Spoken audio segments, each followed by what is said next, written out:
संतप्त मानस शांत हूँ जिनके गुणों के गान में।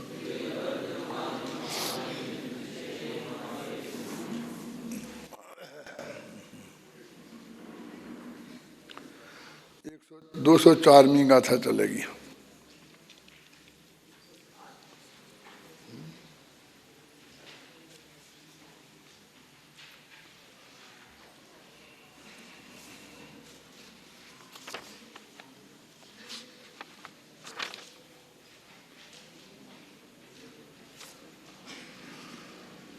जो बात पिछले कलश में कही गई थी अब उसी को गाथा के माध्यम से कही थी।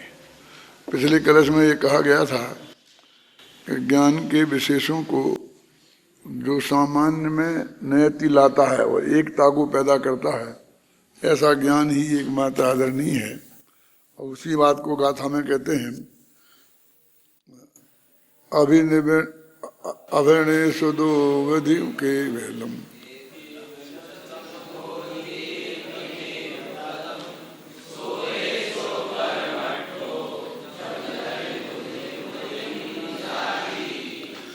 मति हाँ हाँ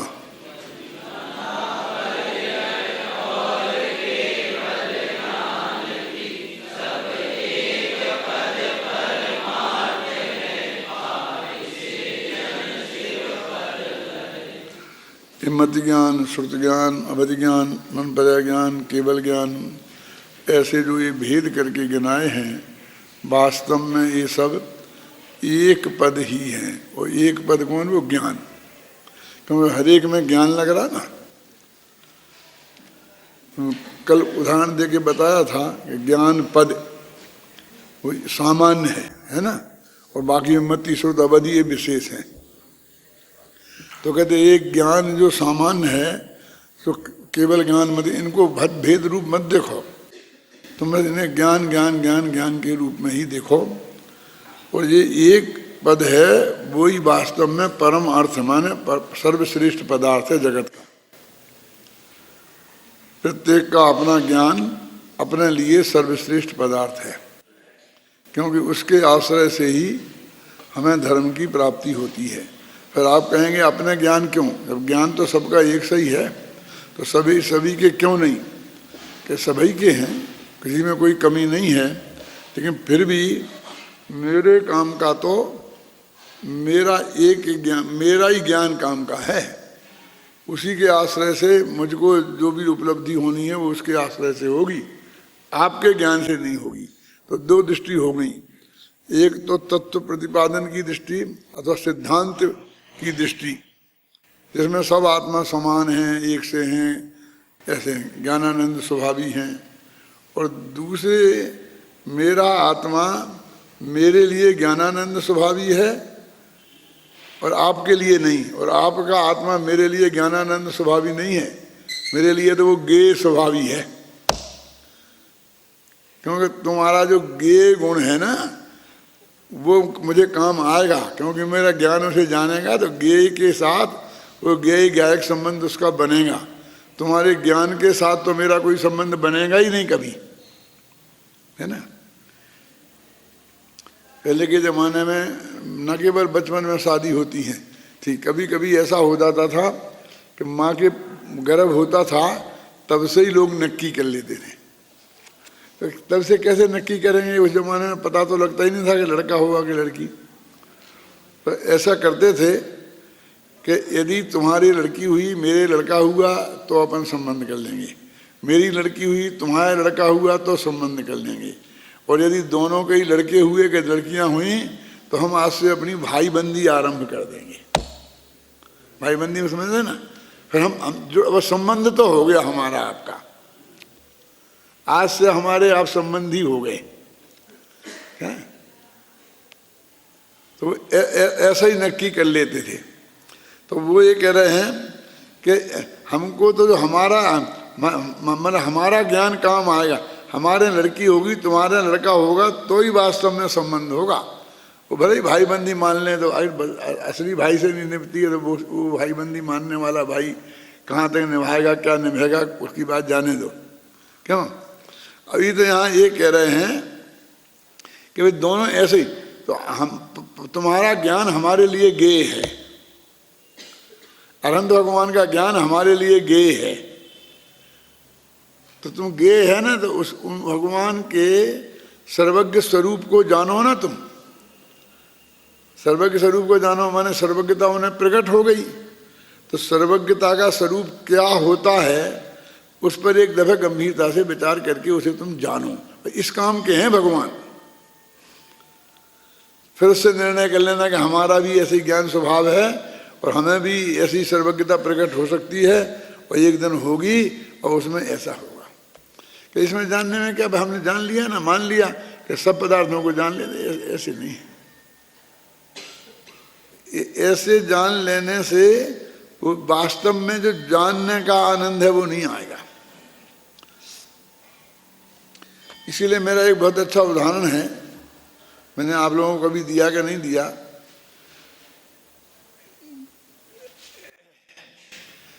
एक बच्चा शतरंज खेल रहा था अपने साथी के साथ,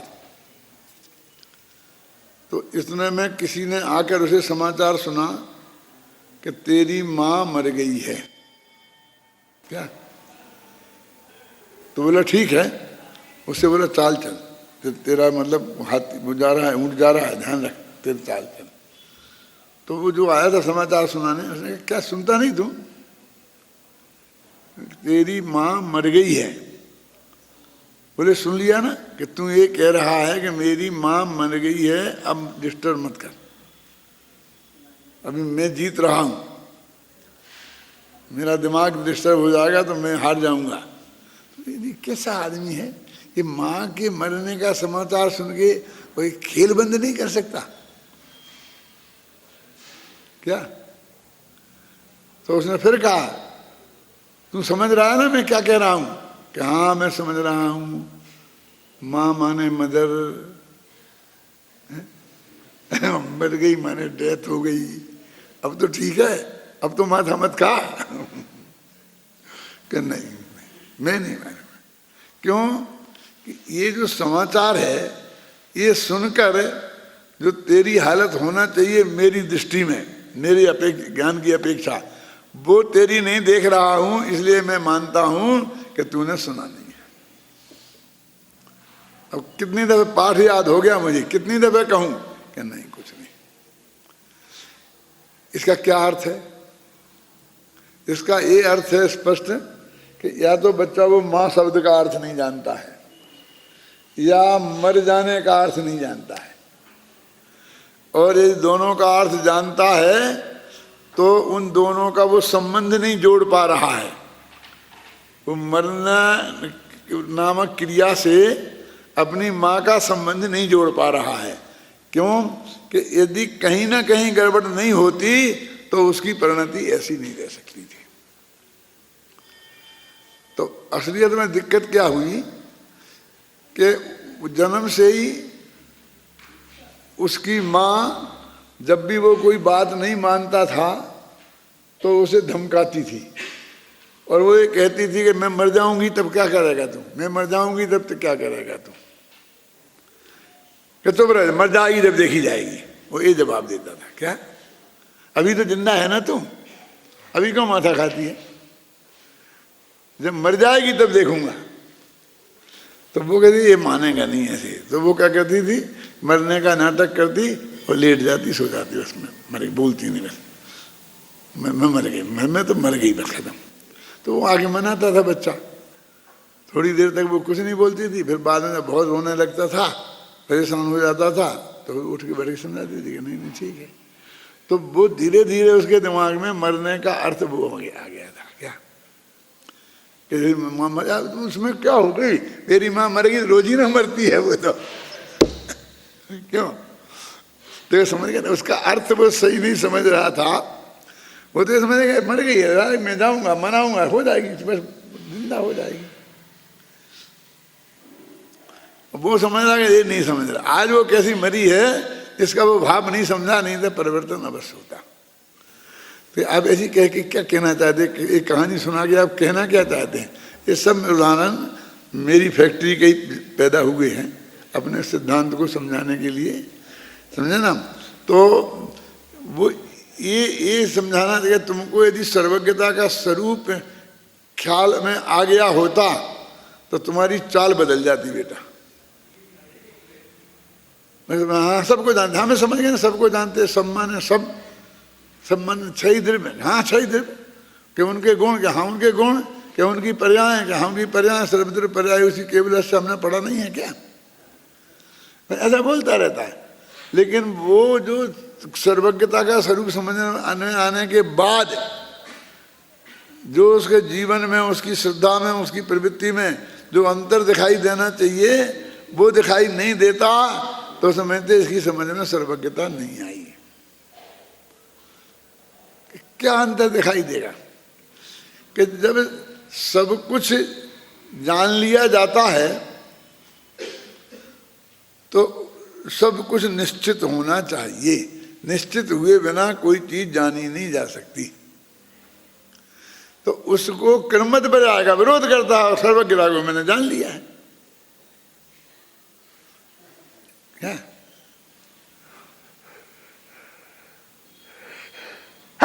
इसलिए मैं कहता हूं कि तूने सर्वज्ञता के स्वरूप को जाना ही नहीं है। मैंने क्रमबद्ध पर्याय में 2-3 वाक्य लिखे हैं जिनकी तरफ मैं आपका ध्यान आकर्षित करना चाहता हूं, वैसे आपका ध्यान जाता नहीं होगा।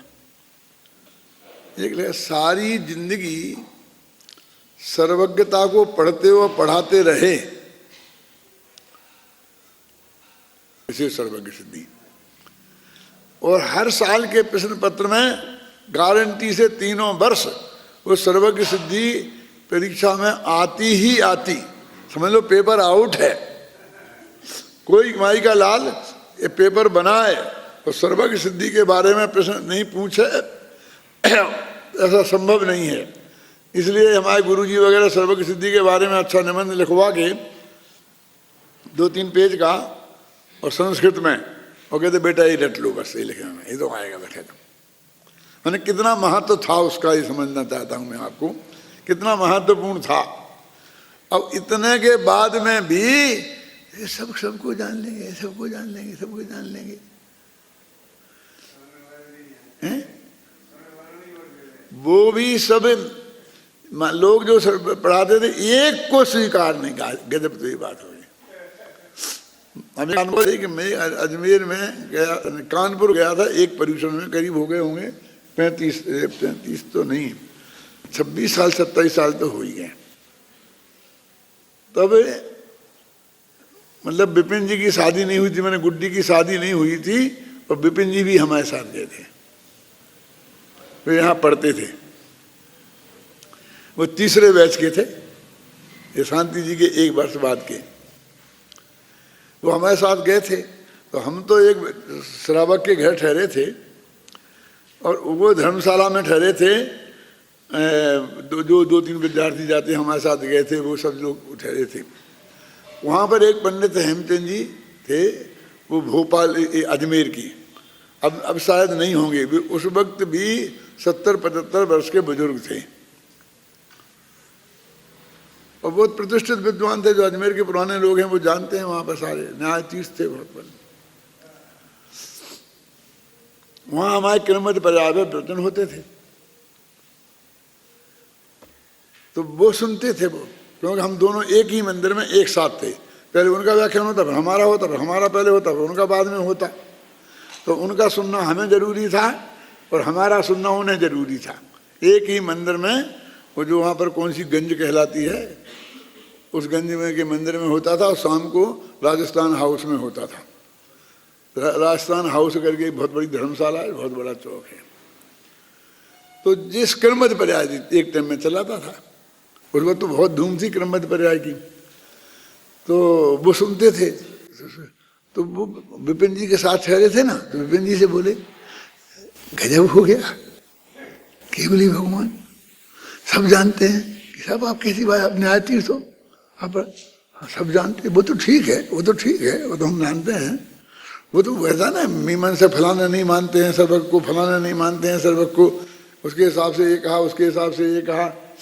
लेकिन वो सब छोटी छोटी बातें हैं कि हाँ उन्होंने जो बात कही वो बहुत बोले इतनी महिलाओं के जापे होते हैं वो भी उनके ज्ञान में बिल्कुल ऐसे ही स्पष्ट आते होंगे। ये विपिन जी से कहा, उनने मेरे से कहा, मेरे का गजब हो गया। पंडित जी का ध्यान, 75 वर्ष के पंडित जी का ध्यान महिलाओं के जापों को दे, क्योंकि सर्व भगवान देखते होंगे, इसकी तरफ उनका ध्यान गया। इस पे उन्हें बहुत आश्चर्य हो रहा था। ऐसी गंदी गंदी चीजें क्यों देखेंगे वे मलमूत्र को क्यों देखेंगे? अब वे क्या सर्वज्ञता का स्वरूप समझते थे? आप बोलो क्या कहें उन्हें? बुजुर्ग थे, बड़े थे, सम्मान थे, सम्मान तो अपन उनका रखते ही थे, सब बात उनका जो कहते थे, क्योंकि मैं बता रहा हूं, तो इसलिए मैंने उसमें एक पंक्ति डाली कि जिंदगी भर सर्वज्ञता पढ़ते और पढ़ाते रहे उन लोगों को गंभीरता से इस बात पर विचार करना चाहिए, और आज एक क्यों उनकी समझ में नहीं आता। दूसरा एक और लाइन डाली है, देखना कभी उसका अर्थ क्या है समझना, कि ये करुणान योग में कितनी कितनी बारीक बातें, इतनी परमाणु, इतने ये जीव निकलता है, इतने भव होते हैं, तंत्र पर जाके इतने मन, 2 इंद्रिय के इतने, 3 इंद्रिय के इतने, 4 इंद्रिय के इतने, 5 इंद्रिय के इतने, आसैनी के इतने, सैनी भर पढ़ते पढ़ाते रहे करुणान योग के विशेषज्ञ विद्वान। तो उन्हें ये प्रश्न उस वक्त क्यों नहीं हुआ कि यदि ये सब कुछ नक्की है तो हमारे पुरुषार्थ का क्या होगा? ये तो कदम कदम पर ये बात प्रश्न खड़ा होना चाहिए ना, कि हम निकले हैं नित्य से, तो फिर हमको 48 भव मिलेंगे, जिसमें 16 नपुंसक के, 16 पुरुष के, 16 स्त्री के, और 8-8 पर्याप्तक होंगे, 8-8 अपर्याप्तक होंगे। ये सब उनने पढ़ाया, तो उन्हें क्यों हम पुरुषार्थ करेंगे तो ज़्यादा हो जाएगा, कैसे हो जाएगा? और इतने काल बीत गए, इतने हो गए, तो इतने स्वर्ग में काल में गए, फिर वो चले जाएंगे। ये सब बातें पढ़ाते रहे, और 6 महीना और 8 समय में 608 जीव मोक्ष जाएंगे। इन्हें ये प्रश्न क्यों खड़ा हुआ? अपना पुरुषार्थ लोप वहां होता हुआ क्यों नहीं देखा?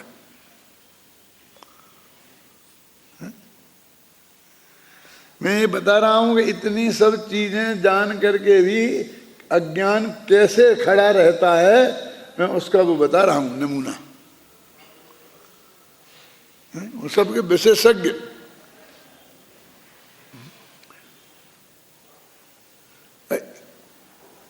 जैन समाज के सबसे बड़े, सबसे पहले पीएचडी हुए पंडितों में सबसे पहले, और यूनिवर्सिटी में प्रोफेसरशिप की जिनको पोस्ट मिली वो सबसे पहले वो महेंद्र कुमार न्यायाचारी पीएचडी सबसे पहले हुए, और बनारस विश्वविद्यालय में, काशी विश्वविद्यालय में उनको प्रोफेसरशिप मिली। वो भी सर्वज्ञता के बारे में फिर ऐसी बातें करने लग गए। न्यायाचार्य हैं, बहुत ग्रंथ न्याय की टीकाएं लिखी हैं, जैन दर्शन नामी किताब है, 700 पेज की है। लेकिन अरे उसके बाद राजवार्तिक का इनका बड़े बड़े न्याय ग्रंथों का, जिनके अपन नाम नहीं जानते, एक पंक्ति का अर्थ हम नहीं कर सकते, उनके पूरे अनुवाद किए। और उनके राम जी भाई से झड़प हुई थी ललितपुर में, इसी सर्वज्ञता पे, किरमत पर्याय पे। नहीं मानते? बोलो क्या करें? उन्हें नियम सार की वो गाथा याद आई कि पर को तो व्यवहार से जानते हैं, और व्यवहार झूठा है, इसलिए पर को नहीं जानते हैं। माने वो सर्वज्ञत्व में शंकाएं उनने वहां खड़ी की हैं।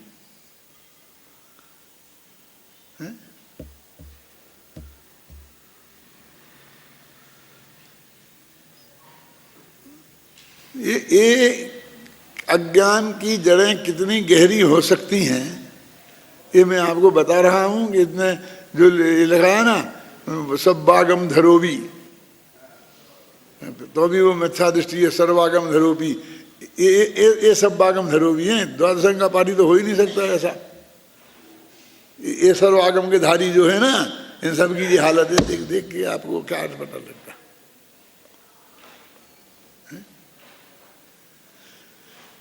तो इसलिए मैं आपसे कह रहा हूँ कि हमारा जो कह रहे हैं ना वो ज्ञान, केवल ज्ञान भी जिसका सामान्य ज्ञान है वो हमारे लिए ज्ञान है, तुम्हारे लिए तो गेय है। और तुम्हारा जो ज्ञान है वो तुम्हारे लिए ज्ञान है, हमारे लिए गेय है। भगवान का ज्ञान भी हमारे लिए गेय है। तो गेय है तो क्या हम उनको द्रव्यगुण पर्याय से जान लें, माने उनकी सर्वज्ञता का स्वरूप हम समझ लें। मैं तो ऐसा लिखा बहुत स्पष्ट शब्दों में कि अमृताचार्य का कहना यही है। क्या सर्वज्ञ जब वो कहते हैं द्रव्यगुण पर्याय से जानो, तो द्रव्यगुण से ज़्यादा वजन उनका पर्याय पर है। और पर्याय पर मतलब सर्वज्ञता। अरहंत की क्यों शर्त लगाई फिर? क्यों जी अरहंत के ही क्यों द्रव्यगुण पर्याय जाने? फरमाया जी आपके द्रव्यगुण पर्याय जाने तो समर्थन होगा कि नहीं होगा? हो जाएगा ना। तो अरहंत की शर्त क्यों लगाई? तो द्रव्यगुण तो दोनों के समान ही है, अंतर तो पर्याय में है। इसका मतलब वे सर्वज्ञता की पर्याय का निर्णय कराना अनिवार्य मानते हैं। जैसे बैंक में होता है ना, ये 4 आदमी में से कोई आदमी साइन करेगा तो हम बैंक का पैसा निकाल देंगे, लेकिन एक फना आदमी के हस्ताक्षर होना अनिवार्य है। ऐसा करता है ना, एक के हस्ताक्षर होना अनिवार्य है। ऐसे इन 10 प्रश्नों में से कोई 5 प्रश्नों का उत्तर दीजिए, पर पहला प्रश्न अनिवार्य है। ऐसा आता कि नहीं आता परीक्षा में? ऐसे ही यहाँ पर है कि द्रव्यगुण पर्याय जानना बहुत जरूरी है, लेकिन पर्याय का स्वरूप अरहंत भगवान की पर्याय का स्वरूप जानना, माने पर्याय अरहंत भगवान की लेना, तुम्हारी पर्याय मत ले लेना, माने जो अंतर है वो जानना।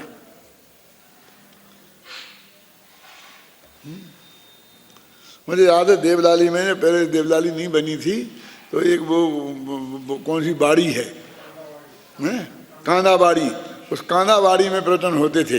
तो मैंने 80वीं गाथा ली थी, तो मैंने ये बात वहाँ समझाने की कोशिश की। तो बड़े बड़े विद्वान बैठे थे, जो अभी हैं वे भी और जो नहीं थे हैं वे भी, सब बैठे थे। तो मैंने ये बात समझाने की कोशिश की, तो नहीं नहीं ये नहीं है, ये नहीं है इसका अर्थ। सभा में ही बोला क्यों ये क्यों नहीं है अर्थ? लिखा ना उसमें, क्योंकि उसमें कोई अंतर नहीं है, समान है। द्रव्यगुण पर्याय जानो, क्योंकि उनमें कोई अंतर नहीं। हमारे सर्वज्ञ हमारी उनकी पर्याय में अंतर नहीं। मैंने इतना कहा था ना कि हमारी उनकी पर्याय में अंतर है। क्या कहा था समझे? कि हमारी पर्याय अल्पज्ञ की है, उनकी सर्वज्ञ की है, इसलिए उन्होंने अरहंत का की पर्याय जानने की शर्त लगाई। तर्क समझ में आया कि नहीं आया? तो बोला कि नहीं नहीं नहीं ये गलत है, गलत है। क्यों, क्या गलत है? बोले इसमें लिखा है क्योंकि उनमें कोई अंतर नहीं है, तो पर्याय में भी कोई अंतर नहीं है।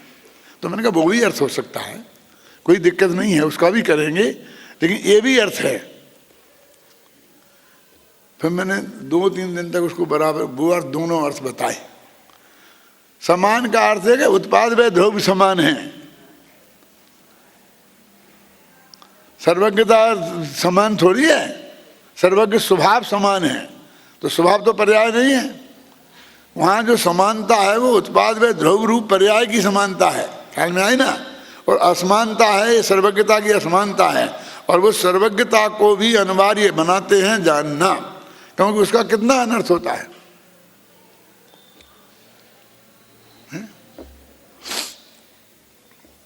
तो बहुत लोगों को लगा कि साहब इन्होंने उनका अपमान किया, उनका अपमान किया। उन्होंने बताया 2 दिन तक मैंने घिसाई करी ना, उसको समझाया तो उनका अपमान किया। अपमान मैंने उनका किया कि उनने मेरा किया? कि बड़ी सभा में बीच में बोला, बाद में बता सकते थे मेरे को, उनको कोई यदि ऐसी लगती थी कि कोई गलत बात है तो बाद में भी बता सकते थे। उनने सभा में मेरे को प्रश्न किया, मैंने सभा में जवाब दिया। इसमें क्या हो गया? अकेले में कहते मैं अकेले में समझा देता। समझना समझाना तो वही था ना, क्यों? अभी ऐसे लोग जिंदा हैं जो उस वक्त वहाँ मौजूद थे। अब उन्हें याद है कि नहीं है मुझे पता नहीं है, क्योंकि नहीं होगा याद, क्योंकि जिसके साथ कुछ घटना घटती है उसे याद रहती है। अरे कोई उनको क्या सब एक सही है? उनको 2 अर्थ ही पता नहीं होंगे। उन्हें उस पर विवेक पे ध्यान ही नहीं दिया होगा। तो ये कह रहे कि इनमें तुम एक सामान्य ज्ञान बना देखो। सो एसो परमट्ठो जम लहेदु निबुदिम जादी, क्योंकि वो एक ही परमार्थ है, सर्वश्रेष्ठ पदार्थ है। इस पे से अपन आगे बढ़े थे कि मेरा आत्मा मेरे लिए सर्वश्रेष्ठ पदार्थ है, तुम्हारा आत्मा मेरे लिए सर्वश्रेष्ठ पदार्थ नहीं है। तो मेरे लिए क्यों? क्योंकि वे तो अनंत आत्माओं में एक है, तुम्हारा आत्मा तो मेरे लिए। और जो अनंत आत्मा है ना, और जो द्रव्य हैं वो उन जैसा एक है। और मेरा आत्मा मेरे काम आएगा ना, मेरे काम तो वो ही आएगा ना, और तो आत्मा मेरे काम आएंगे नहीं। देखो, मत ज्ञान, श्रुत ज्ञान, अवधि ज्ञान, मनपरय ज्ञान और केवल ज्ञान, यह एक ही पद है। ये पांचों हैं लेकिन इनका पद एक ही है। कौन? क्योंकि ज्ञान के समस्त भेद ज्ञान ही हैं। जितने भी भेद ज्ञान के होंगे उनको हम एक पद माने ज्ञान। ज्ञान पद से, ज्ञान पद में वे सब आ जाते हैं। इस प्रकार यह सामान्य ज्ञान पद ही परमार्थ है, जिसे प्राप्त करके आत्मा निर्वाण को प्राप्त करता है।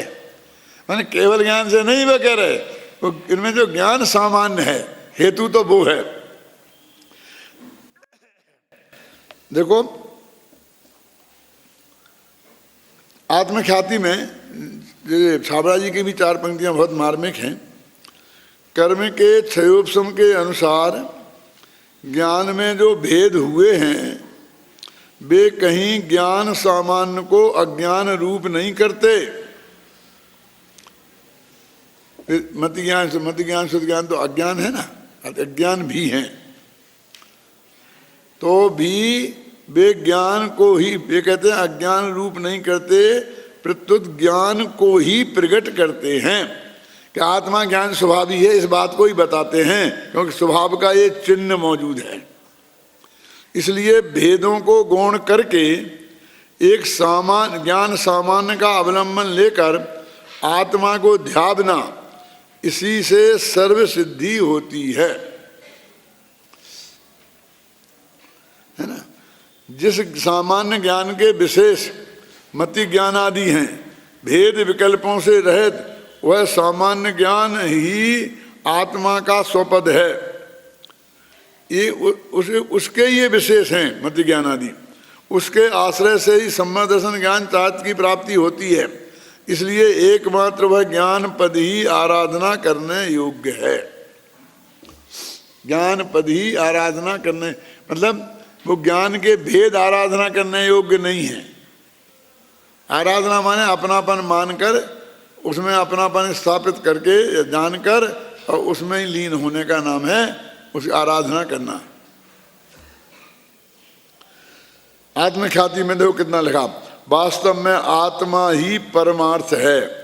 परमार्थ है माने परम पदार्थ है। परम प्लस अर्थ, और अर्थ माने होता है पदार्थ। अर्थ माने पदार्थ क्यों होता है?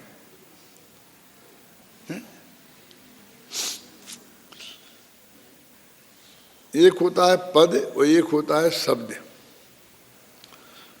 तो शब्द के बारे में न्याय शास्त्र में ये लिखा है, एक शब्दाद्वैतवाद भी है। नाम सुना कभी?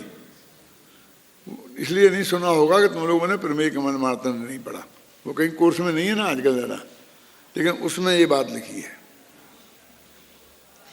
कौन सी बात है? कि शब्दैकांत, शब्दानुविधत्वम ही जगत, उसमें एक पंक्ति है कि सारी दुनिया शब्दों से बनी हुई है। क्या मतलब? कि ये रूमाल है पदार्थ, तो रूमाल नाम का शब्द भी है। और वो रूमाल नाम का शब्द ये रूमाल नाम के पदार्थ से गुथा हुआ है, और रूमाल नाम का ज्ञान इसे जानता है। इसलिए सारा जगत शब्दानुविधत्व है, माने कोई ना कोई शब्द के द्वारा उसे प्रकट किया जाता है। वो ये कहता है, वो तो ये कहता है शब्दाद्वैत, शब्द ही शब्द है। ये तीन हो गए ना, रूमाल नाम का ज्ञान, रूमाल नाम का पदार्थ, रूमाल नाम का शब्द। एक मत कहता है ज्ञानाद्वैत, अकेला ज्ञान ही ज्ञान, रूमाल नाम का पदार्थ है ही नहीं, ज्ञान ही ज्ञान है। दूसरा कहता शब्द ही शब्द है, पदार्थ है ही नहीं। तीसरा कहता पदार्थ ही पदार्थ है, शब्द तो ज्ञान है ही नहीं। जैनी कहते हैं तीन हैं रूमाल, एक ज्ञान रूमाल, एक शब्द रूमाल और एक पदार्थ रूमाल। समझ गया? तो सारा जगत शब्द से बंधा हुआ है। अब ये पदार्थ तो अपना इसको शब्दार्थ क्यों नहीं कहते हैं? तो उसमें लिखा है, समंत भद्र की कारिका है, ये पढ़ी होगी आप लोगों ने, जीव शब्दा सबाह्यार्था है कि जो जीव शब्द है वो कोई इस जीव नाम का बाह्य में पदार्थ भी है। माने यदि वो शब्द है, पद है, तो पदार्थ भी है। तो पहले शब्द में और पद में अंतर समझो। अंग्रेजी में जो वर्ड और टर्म है, बस शब्द माने वर्ड माने शब्द और टर्म माने पद। हर ज्ञान के क्षेत्र की अपनी टर्मिनोलॉजी अलग होती है, पदावली अलग होती है। वो पदावली माने क्या कि जो लौकिक डिक्शनरी वाले जो अर्थ हैं वो काम नहीं आते हों। हर ज्ञान के क्षेत्र के एक शब्द, जो शब्द है उससे कोई विशिष्ट अर्थ वाला पदार्थ बंधा होता है। जैसे अरहंत एक पद है, तो अरहंत की जो परिभाषा आपने दी है वो उससे गुथी हुई है। तो इसलिए वो पद है, अरहंत पद है, और अरहंत जो भगवान हैं वे पदार्थ हैं, माने अर्थ हैं, और दोनों मिलके हुए पदार्थ। तो जीव नामक शब्द है, पद है, और जीव नामक वस्तु है। समझे ना? वो पारभाषिक होते हैं सब। तो कहते हैं कि एक आत्मा क्या है, वो परमार्थ है। परम माने सर्वश्रेष्ठ अर्थ, और परम माने परम शुद्ध निश्चय नय का विषय, और परम माने परम भावग्राही शुद्ध दिव्यार्थक में का विषय। ये परम शब्द का अर्थ है।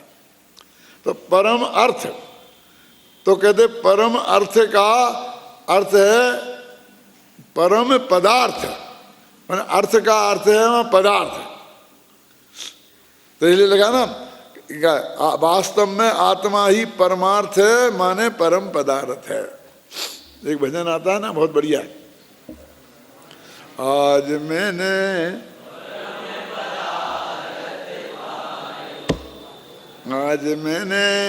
परम पदार्थ पायो। ये परम पदार्थ पायो माने क्या कि मैंने अपने त्रिकाली ध्रुव भगवान आत्मा को आज जाना। पाया माया नहीं, क्या समझे ना? किया पाया कुछ नहीं होता अध्यात्म में। कुछ भी पाया लिखा हो, किया लिखा हो, उसका अर्थ जानना होता है, उसका अर्थ मानना होता है बस। क्योंकि मैंने पाया है, ये मैं तो त्रिकाली ध्रुव भगवान आत्मा हूं, मुझे उसे पाना है। अरे मैं तो वो ही हूं, अब उसे मुझे क्या पाना और क्या खोना है? फिर वो कह रहा है कि मैंने आज परम पदार्थ पाया। मेरे लिए मेरा आत्मा परम पदार्थ है, और तुम्हारा आत्मा मेरे लिए परम पदार्थ नहीं है।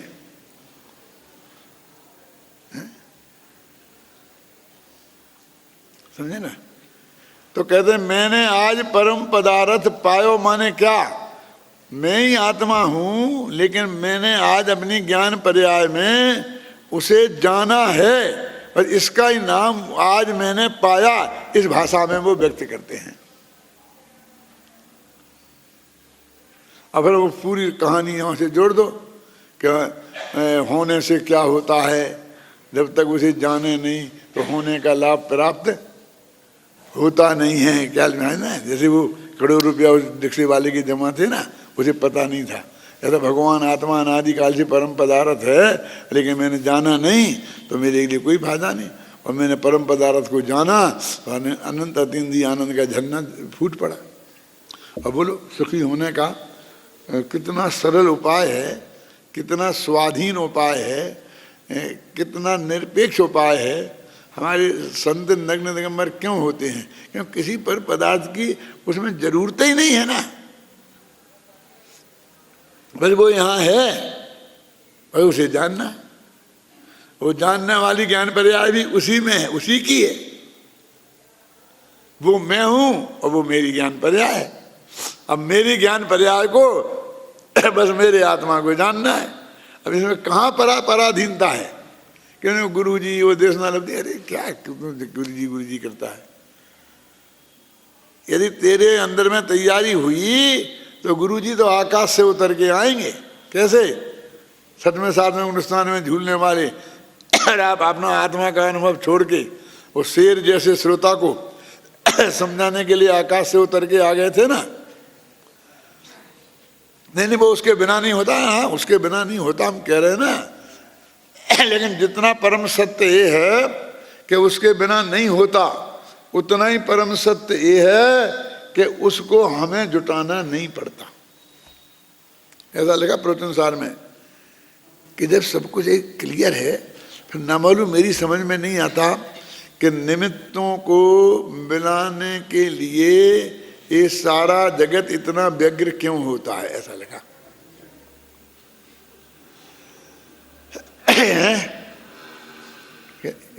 इतना व्यग्र क्यों होता है सारा जगत? बोलिए। माने तुम उसके बिना नहीं होगा, ये जो हमने कह दिया वो वस्तु के स्वरूप का प्रतिपादन किया, क्योंकि वो देशना लब्धि होती ही है, लेकिन उसमें से वो पराधीनता निकालता है। फिर तो गुरु जी को पाना ही पड़ेगा, फिर तो खोजना ही पड़ेगा, फिर तो सेवा करनी ही पड़ेगी, फिर तो उन्हें खुश करना ही पड़ेगा। तो हजार उसकी गुलामी निकालता है उसमें से। क्यों? तुम गुलामी करोगे, सेवा करोगे, पैर दबाओगे, प्रार्थना करोगे, तब गुरु जी तुम्हें समझाएंगे। क्यों? तो वो शेर से उनने प्रार्थना, शेर ने प्रार्थना करी थी, उन्हें बुलाना पड़ा था, ये करना पड़ेगा, ये क्या करना पड़ेगा। नहीं साहब, आज ऐसी त्रिकाली ध्रुव की बात करने वाले बड़े बड़े विद्वानों को मुश्किल से निमंत्रण देना पड़ता है, बहुत मुश्किल से आते हैं, फिर प्लेन से आते हैं, फिर प्लेन का खर्चा देना पड़ता है, प्लेनों की रेट कितने बढ़ते जा रहे हैं। लेकिन वो उनने टिकट भेजा होगा मुनिराजों को, उस शेर ने निवेदन किया होगा कि हमें आपको समझा दो, कुछ नहीं, बिना ही घुस गया। उसे जाना, वो कहीं नहीं गया, वे लौट गया है, समझे।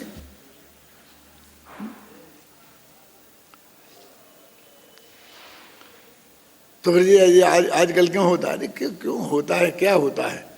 देखो मैं एक बिल्कुल सच्ची घटना सुनाता हूँ 1 मिनट की, कि मैं रिसर्च करता था, तो हम सोनगढ़ थे, गोदगा जी में गए, सब थे सोनगढ़ में थे, और वो गोदगा जी वहाँ से बम्बई जा रहे थे प्लेन से, और हम वो पाटनी जी वगैरह सब जयपुर आ रहे थे।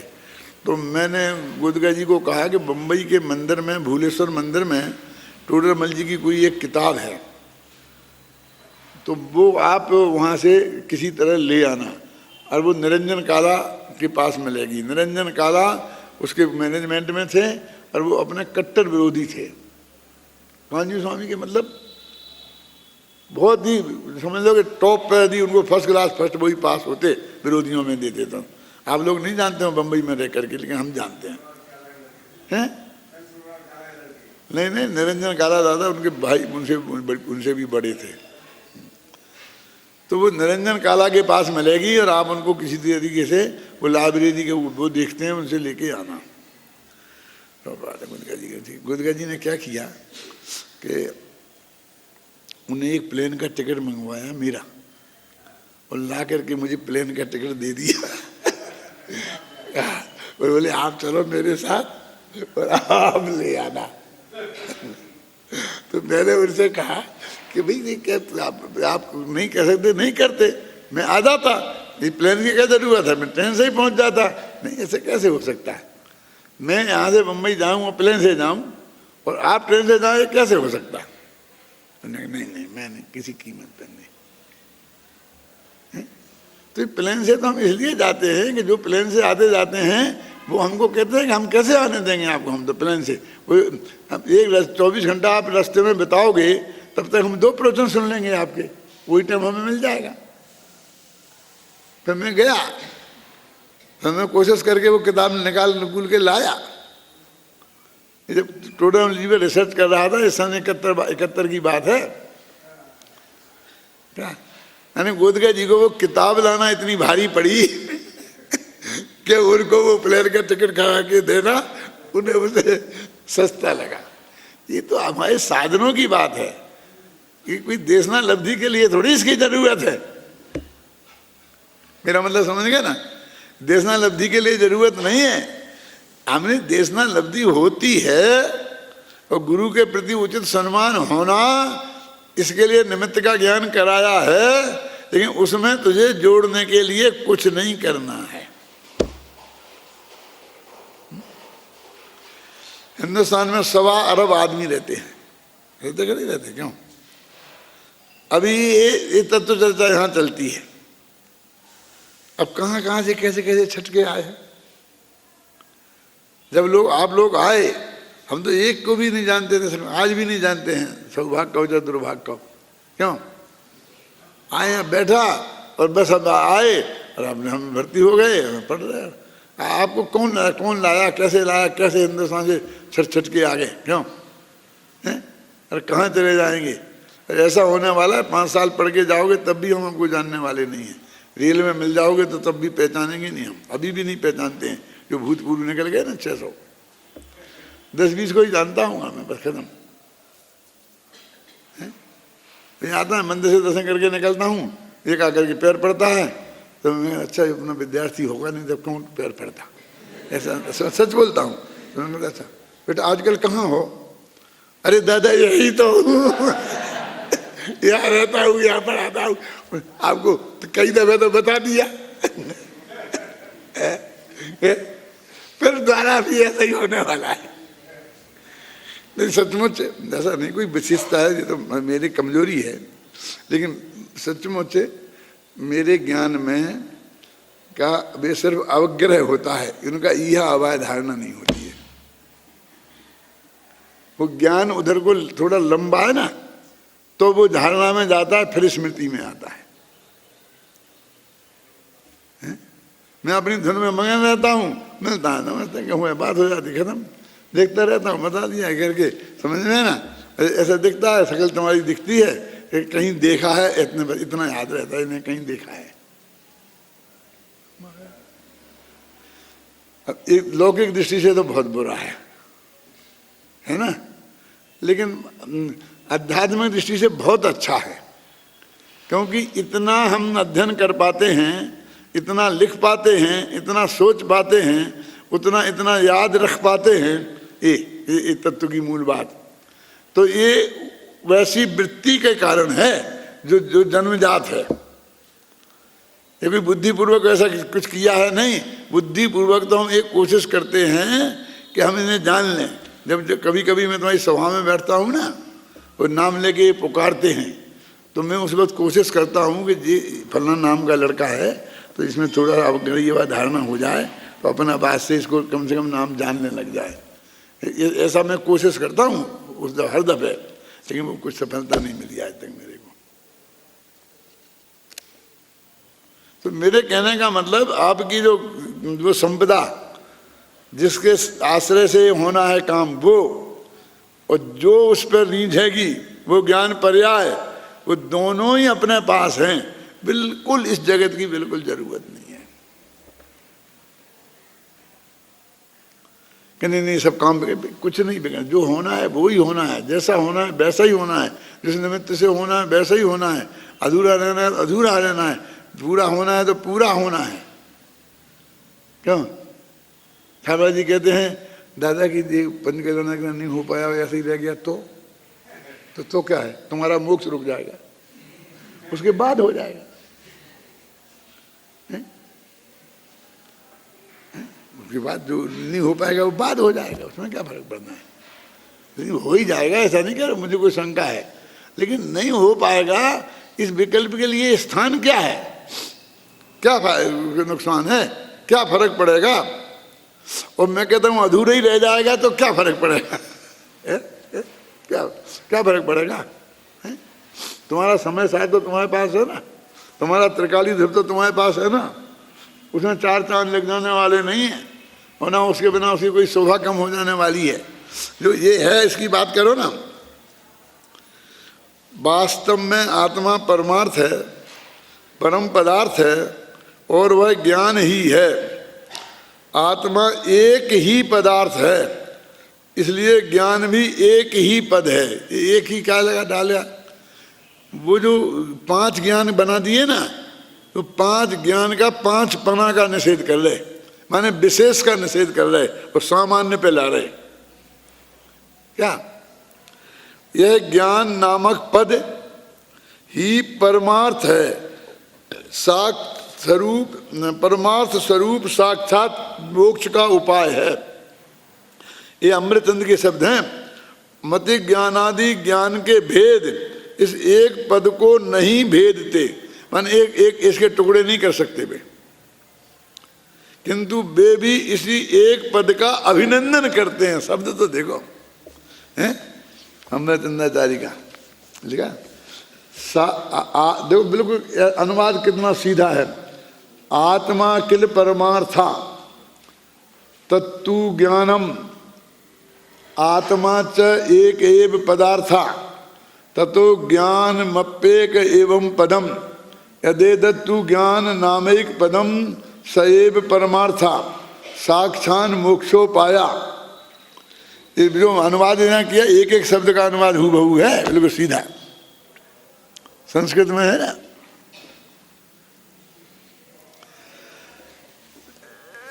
अपना चल रहा ना, इसका अभिनंदन करने के लिए मैंने देखा था। देखो सा अभिनिबोध का दयो भेदा इदमेक पदम भिन्नन्ति ते अपि तदमेकेव पदम अभिनंदति, लिखा ना, ये उसका अभिनंदन है। कहते जब मति ज्ञान शुद्ध ज्ञान ऐसे भेद पद का भेद किया तो ये उसका अभिनंदन हो रहा है। क्या का कोई ज्ञान एक नाम के पद का, क्या तो देखो कभी संबर का अभिनंदन करते हैं, कभी त्रिकाली ध्रुव का अभिनंदन करते हैं, क्यों, और अपन सब पर्यायों का अभिनंदन करते हैं। पूरा अधिकार संबर के, संबर माने भेद ज्ञान, अब भेद विज्ञान का अभिनंदन करते हैं और पूरा अधिकार भेद विज्ञान के अभिनंदन में लिख दिया। वो अभिनंदन पत्र, ये जो अपने कलश है ना 8-10 उसमें, वो अभिनंदन पत्र है काय का, भेद विज्ञान का। वो पढ़ता हूँ मुझे बहुत आनंद आता है। मेरी दिक्कत यही है कि वो उधर चित्त जहाँ रम जाता है तो आगे बढ़ता नहीं है, वो गाथा पूरी नहीं हो पाती है। देखो क्या है, इसी एक पद का अभिनंदन करते हैं। वो कौन सा एक पद, ज्ञान पद है ना, वही त्रिकाली ध्रुव भगवान आत्मा अपना। अब इसी बात को उदाहरण से सिद्ध करते हैं। ये सूर्य का उदाहरण दिया है, इसमें क्या बताया है कि भाई कितना बढ़िया उदाहरण है कि आकाश में सूरज है और उसके बादल आ गए।